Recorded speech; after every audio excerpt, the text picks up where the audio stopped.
Hello hi नमस्कार जय Jagannath Odisha blogger Sasmita Somu Sonu channel को मु आपन को स्वागत करुच्ची।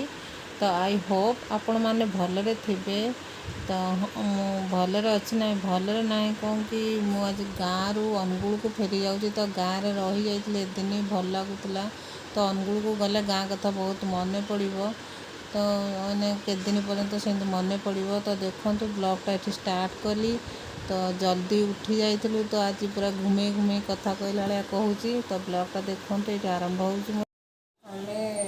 अनुगुल बाहर 4टा तो होगला केते दिन सोमर भी स्कूल बंद हो गला। तो आज तो संडे गले मंडे स्कूल कर स्कूल जाए क्लास कर देखो आम बाहर तो ये देखु सोनू शोई पड़ी। सोमू भी सीटी शोई पड़ता। सार भी घुमाऊँ जल्दी उठी जाते तो 2टारू। तो ये सकाया गाड़ी में गला पवन भी होता समस्त निद लगुला। तो सोमू ये उठी पड़ा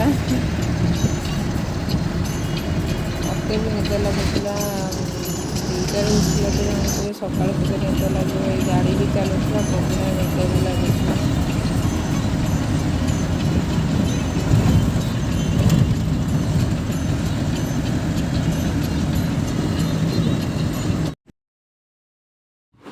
तो ये देख दी भाई निद भांगीगला। 2 भाई जाक खेलुं। सोनू पूरा सोमू को न देखिले से पूरा पागल।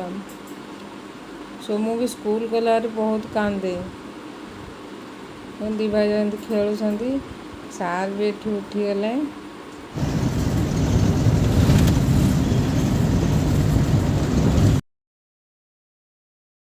तो यहाँ मुंडुली ब्रिज थिला। मुंडुली पाखापाखि आम हो जाइलु।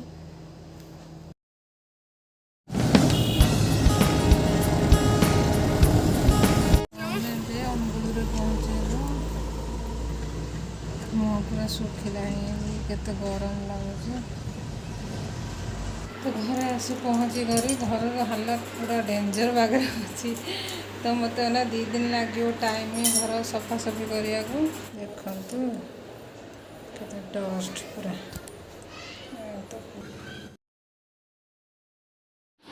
तो डस्ट एरिया ना देखो रोषे घर केते खराब। फ्रिज भी कला फिंटी मारी जाइए। तो एपटे देखु रोषे घर हालत पूरा भी खराब हो जाइए। सांगे सांगे आसलु सब जिनपतर एमती थुआ हो। तो फ्रिजटा को मुझे सफा करदेली सब डबा काढ़ी तार कभर भी सब काढ़ीदेली सफा करदेली। फ्रिजटा बहुत अपरिष्कार होता पूरा 7 हम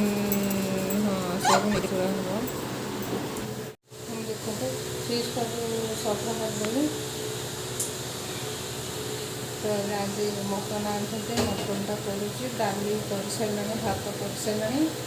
तो आज किसी ना डाली मटन पापड़ ये आज किसी करें लेट होगा। बापा को खाई फोन घर को फेर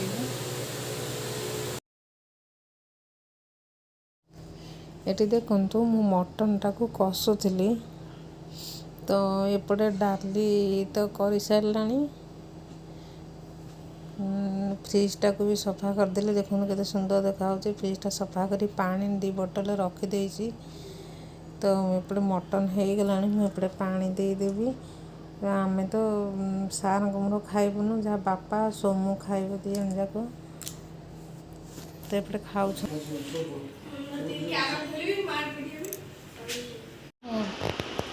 अलरेडी आम खाया पीवा सरीगला। तो बापा तो सोमू मटन खाइले। तो आमर डाली तो संडे तो सार मोर खाइबुनु भेज खाइबु। तो डाली करदे आलू भर्ता और पांपड़ लगे खाईदेलु। आ किसी करने को इच्छा है बाधारे आसिक पहुँचलु 10टार आसिक पहुँचलु। तो बापा जा खाई रेस्ट नहीं था से घरे। ମୁଁ ଏପଟେ ଘରେ ଅଛି ଟିକେ ଖାଇକି ରେଷ୍ଟ ନେବି। ଯାଉଛି ଟିକେ ରେଷ୍ଟ ନେବି, ଶୋଇ ପଡ଼ି ଭାବୁଛି। ମୁଣ୍ଡ ତ ପୁରା ଗ୍ୟାସ୍ରେ ମୁଣ୍ଡ ବିନ୍ଧା ହେଉଛି। ଦେଖନ୍ତୁ ବାପା ଏଠି ବାହାରିଲେଣି। ଟାଇମ୍ ହେଇଯାଇଥିଲା 3:30 ପାଖାପାଖି ହେଇଥିଲା। ତ ବାପା ବାହାରିଲେ। ତ ସୋନୁର ସମୁର ଗାଡ଼ିରେ ଯାଇ ଆଗଥରେ ବସି ପଡ଼ିଛନ୍ତି। ତ ସୋନୁ ଭାବୁଛି ଆମେ ପୁଣି ଯିବା ଗାଁକୁ। ସେ କାନ୍ଦିଲାଣି ରାଗିକି।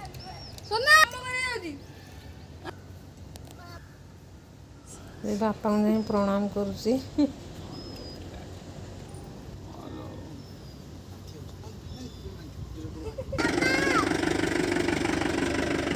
ତ ହଉ, ବାପା ତ ପଳେଇଲେ। ତ ଆଜିର ଏ ଭିଡ଼ିଓଟା ଯଦି ଆପଣଙ୍କୁ ଭଲ ଲାଗିଥିବ ତ ଲାଇକ୍ କରିବେ, ସେୟାର କରିବେ, କମେଣ୍ଟ କରିବେ, ମୋ ଚ୍ୟାନେଲକୁ ସବସ୍କ୍ରାଇବ୍ କରିଦେବେ, ପାଖରେ ଥିବା ବେଲ୍ ଆଇକନ୍କୁ ପ୍ରେସ୍ କରିଦେବେ। ତ ରହୁଛି, ନମସ୍କାର।